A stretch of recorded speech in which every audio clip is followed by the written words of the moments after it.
रात के अंधेरे में बगैर हेडलाइट्स के गाड़ी एक इंच भी नहीं चल सकती। तो ये बड़ी बड़ी शिप्स बगैर हेडलाइट्स के कैसे पिच ब्लैक समंदर में हजारों किलोमीटर्स का डिस्टेंस कवर कर लेती हैं। यहाँ तक कि बहुत सारी शिप्स समंदर में अंधेरे की वजह से तबाह भी हो चुकी हैं, जैसे कि टाइटैनिक जो अप्रैल 1912 में अंधेरे में आइसबर्ग से टकरा के डूब गई थी। और इन्वेस्टिगेशन में ये सवाल भी पूछा गया था कि अगर हेडलाइट्स होती तो इस हादसे से बचा जा सकता था, जिसका जवाब था हाँ। और आखिर क्या वजह है शिप्स पर कार्स की तरह हेडलाइट्स क्यों नहीं होती? चलिए इस मिस्ट्री को रिजॉल्व करते हैं इस वीडियो में। जब टाइटैनिक डूबी उस रात में लुकआउट्स यानी नजर रखने वाली टीम को शिप से थोड़ी दूरी पर कुछ नजर आया, लेकिन पिच ब्लैक अंधेरे की वजह से वो ऐसे लग रहा था जैसे आसमान ही है बगैर सितारों के। और इस कदर शदीद अंधेरे में आइसबर्ग आसमान के साथ ब्लेंड हो गया था, लेकिन क्रू के पास सिर्फ 30 सेकंड का ही वक्त था शिप को बचाने का। बट अब बहुत देर हो चुकी थी और शिप को आइसबर्ग से टकराने से बचाने के लिए कुछ और टाइम चाहिए था। शिप डूबने के बाद जब इंक्वायरी की गई तो 2 शिप ऑफिसर्स ने टेस्टिफाई किया कि अगर उस दिन स्पॉटलाइट होती तो आइसबर्ग जल्दी दिख जाता, क्योंकि अंधेरी रात थी और चांद की भी रोशनी नहीं थी और पानी बिल्कुल भी मूव नहीं कर रहा था। और अगर चांद की भी रोशनी होती तो यह हादसा होने से बच सकता था। आइसबर्ग के साथ पानी बहुत जेंटली टकरा रहा था, जिससे छोटी छोटी वेव्स भी बन रही थी। तो क्या स्पॉटलाइट से फायदा हो सकता था? जी बिल्कुल, उस तरह की अनयूजुअल कंडीशन में हो सकता था। लेकिन मसला ये है कि ऐसी बड़ी हेडलाइट्स शिप के फ्रंट साइड पर लगाने से फायदा कम नुकसान ज्यादा होता है, क्योंकि हेडलाइट्स से ज्यादा शिप के क्रू की आईसाइट काम आती है आगे देखने के लिए। ये सदियों से होता आ रहा है और शिप्स पर ऐसे तेज नजर वाले लोग, जिनको लुकआउट्स बोला जाता है, इनकी सबसे ज्यादा अहमियत होती थी, क्योंकि एक तजर्बाकार बंदा आसानी से मीलों दूर से पता लगा सकता था कि एक शिप कहाँ है और वो किस तरह की है और वो किस कंट्री की है। इतनी डिटेल से देख पाना किसी भी आम इंसान के लिए पॉसिबल ही नहीं था। लुकआउट्स को नजर रखने के लिए रखा जाता था कि जैसे ही कोई छोटा सा भी साइन नजर आए किसी दोस्त या दुश्मन शिप का, या रास्ता गलत हो और शिप अपने रास्ते पर ना जा रही हो, तो फौरन इन्फॉर्म किया जाए।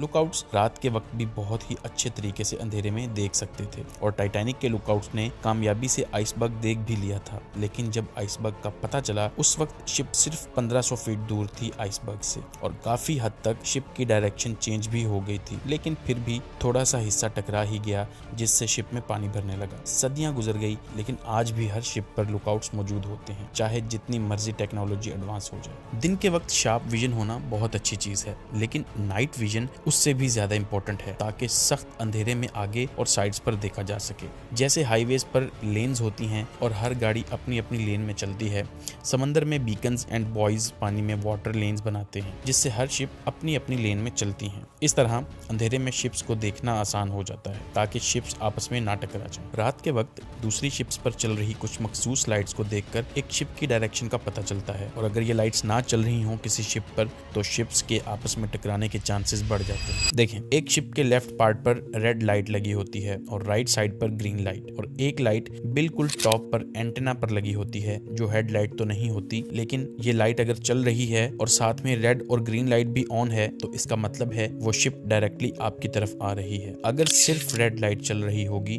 तो शिप राइट टू लेफ्ट जा रही है, और अगर ग्रीन लाइट चल रही होगी तो शिप लेफ्ट टू राइट जा रही है। दूर से आ रही दूसरी शिप्स की डायरेक्शन इन्हीं लाइट्स से देखी जाती है, जिससे शिप्स आसानी से एक दूसरे के पास से गुजर सकती हैं। बड़ी बड़ी हेडलाइट्स लगा देने से शिप के सामने क्या चीज है क्रू को कुछ दिखाई ही नहीं देगा, जिससे क्रू के लिए बहुत मुश्किल हो जाएगा शिप्स को नेविगेट करना। बड़ी हेडलाइट्स या स्पॉटलाइट्स से शिप पर लगी दूसरी लाइट्स किसी को नजर नहीं आ सकेंगी अगर कोई दूर से देखेगा तो। आपकी शिप लेफ्ट जा रही है, राइट जा रही है या सीधी जा रही है, किसी को नहीं पता चल सकेगा। और इन लाइट्स की वजह से पानी में मौजूद चैनल्स का भी पता नहीं लग सकेगा, जिनका नजर आना बहुत जरूरी है। मतलब आप इमेजिन करें, आप रोड पर जा रहे हो लेकिन नीचे रोड आपको नजर ही ना आए, तो कैसा महसूस होगा। हेडलाइट्स सिर्फ रेयर ओकेजन्स में ही काम आ सकती हैं, लेकिन हर टाइम चलता रहना फायदेमंद नहीं हो सकता। नाइट विजन कितना जरूरी था, इस चीज से पता चलेगा आपको कि टाइटैनिक के हादसे वाले दिन ब्रिज यानी शिप का ये पार्ट बिल्कुल अंधेरे में रखा गया था और इसको शील्ड किया गया था कि कहीं से भी इस हिस्से पर लाइट ना पड़ सके, जिससे नाइट विजन डिस्टर्ब हो। ब्रिज के पीछे शिप पर डेक लैंप्स लगा रखे थे, जिससे 360 डिग्री लाइट शिप के आसपास पड़ रही थी, लेकिन ब्रिज पर जरा सी भी लाइट नहीं पड़ रही थी, क्योंकि क्रू को देखने में मुश्किल ना आ जाए सिर्फ इस वजह से। यही नहीं, शिप का स्टीयरिंग व्हील जिसके हाथ में था, उस बंदे को एक स्पेशल रूम में रखा गया था और उस रूम का नाम था व्हील हाउस, जिस इस पर शटर्स लगे हुए थे ताकि अंदर जरा सी भी लाइट ना आ सके। बिल्कुल अंधेरा होगा तो बाहर से ही नजर आ सकेगा। मॉडर्न पैसेंजर शिप्स पर आज भी यही कंडीशन होती है। एक बिल्कुल साइलेंट और डार्क रूम इसी मकसद के लिए रखा जाता है। नाइट विजन को डिस्टर्ब किए बगैर रेड या ग्रीन लाइट यूज की जा सकती है ब्रिज पर, उसका इशू नहीं होता। अब शिप्स पर स्पॉटलाइट और सर्च लाइट्स लगाई भी जाती हैं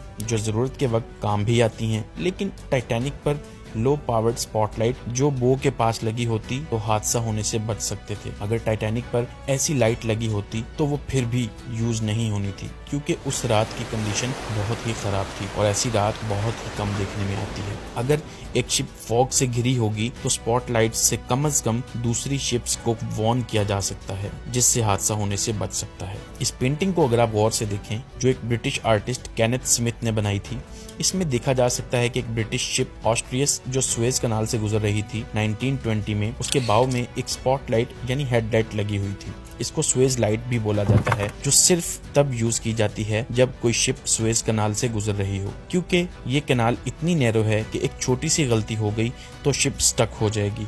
और ऐसा एक हादसा हिस्ट्री में पहले भी हो चुका है जब एवरग्रीन शिप स्टक हुई थी। आधी दुनिया की ट्रेड रुक गई थी, जिससे दुनिया पर बहुत बुरा असर पड़ा। अब ये रेडार टेक्नोलॉजी से बहुत पहले के दिन थे, जिसका मतलब सेफली नेविगेट करने के लिए इस तरह की लाइट्स यूज की जाती थी। स्पॉटलाइट्स बहुत ही काम की चीज है, लेकिन रास्ता देखने की बजाय ये काम आती है सिग्नल्स फ्लैश करने के लिए जब रेडियो काम ना कर रहा हो। दूसरा, जब शिप के इर्द गिर्द बहुत ही अंधेरा हो और थ्रेट्स को आइडेंटिफाई करना हो उस सिचुएशन। वर्ल्ड वॉर 2 में गोडेल कनाल में रात को जंग लड़ी गई, जिसमें अंधेरे की वजह से बहुत ज्यादा नुकसान सिर्फ इस वजह से हुआ कि कई शिप्स ने अपने ही साइड वाली शिप्स पर फायरिंग स्टार्ट कर दी। हालांकि सर्च लाइट्स भी यूज की गई थी ताकि एनिमी का पता लग सके, लेकिन इतना फायदा ना हो सका। एक तरफ थे जापानीज डिस्ट्रॉयर अकाटुस्की और बैटलशिप, दोनों पर कार्बन आर्क लाइट्स लगी हुई थी, जिससे उन्होंने अमेरिकन क्रूजर अटलांटा को पॉइंट ब्लैंक रेंज पर डिटेक्ट कर लिया। लेकिन इसका नुकसान ये हुआ कि अमेरिकन को जापानीज शिप्स की लोकेशन का पता लग गया, जिससे 6 अमेरिकन शिप्स ने उस पर अटैक कर दिया और कुछ ही देर में उसको डिस्ट्रॉय कर दिया। तो स्पॉटलाइट्स को सी में यूज करना आपको नुकसान भी दे सकता है, चाहे जंग चल रही हो या ना।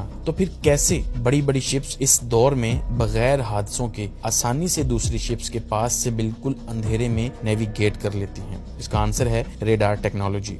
रेडार असल में इलेक्ट्रोमैग्नेटिक वेव्स भेजता है जो किसी चीज से टकराकर वापस आती हैं, तो फौरन पता लग जाता है आगे किस तरह की चीज है। और आजकल की शिप्स आसानी से मीलों दूर किसी भी चीज को डिटेक्ट कर सकती हैं इस टेक्नोलॉजी की वजह से। अगर टाइटैनिक पर रेडार होता तो क्रू को बहुत दूर से पता लग सकता था कि आइसबर्ग आगे उनके रास्ते में है, क्योंकि रेडार से 40 किलोमीटर दूर तक भी देखा जा सकता है आगे क्या चीज है। अब टाइटैनिक के क्रू को सिर्फ 1500 फीट की दूरी पर ही पता लगा था आइसबर्ग का, जिसकी वजह से वक्त की कमी की वजह से शिप को जल्दी मोड़ न सके। अब जिन शिप्स पर हेडलाइट्स यूज होती हैं वो हैं आइस ब्रेकर्स, जिन पर बहुत ही पावरफुल लाइट्स लगाई जाती हैं, क्योंकि ये नॉर्मल शिप्स की तरह नहीं होती और ये मुसलसल आइस पर चल रही होती हैं और स्पीड इंतहाई कम होती है, तो हेडलाइट की वजह से इतना मसला नहीं बनता। कुछ शिप्स पर हेडलाइट्स होती हैं, कुछ पर इंसानी आंखों पर ही डिपेंड किया जाता है, और इसके बाद रेडार बहुत काम आता है समंदर में। That's all for this video. उम्मीद है आपको वीडियो अच्छी लगी होगी। मिलते हैं अगली वीडियो में। अल्लाह हाफिज।